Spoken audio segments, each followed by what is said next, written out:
Bago ka sa swap, heto ang mabilis na gabay kung paano gumawa ng Sasa account. Sa homepage, mag-scroll down hanggang makita ang subscription plan, mamili sa tatlo, pag nakapili pindutin ang Start Now, then Confirm. Continue mo lang, tapos hintayin mag-load at mapupunta ka na sa dashboard ng Sasa. Hanapin ang Facebook pages, then click Update Page List. Pagka-click, pindutin ang Edit Settings at hanapin ang iyong page at i-click ang check icon. Tapos pindutin ang Next button pag-click. Make sure na naka-yes lahat ang icon. Pag naka-yes na, pindutin ang Done. Tapos OK. Hintayin mag-load, tapos hanapin ang plug icon at pindutin ito.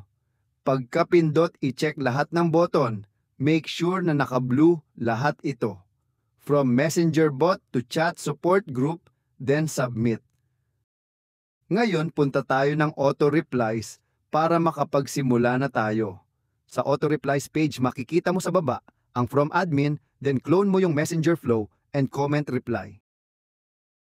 Pagka-pindot, make sure ang comment reply ay ang type niya is comment reply, then scroll down to assign to page.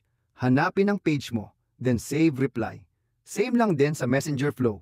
Make sure ang type niya is Messenger flow. Then scroll down sa assign to page, piliin ang page mo, then save reply. Now congrats, dahil gumagana na ang iyong Sasa. Ngayon, try natin mag-comment tayo sa Sasa page demo ng how much, hintayin lang natin.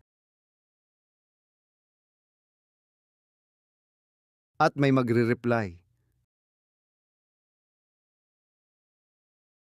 Ngayon, subukan naman natin pag sa Messenger.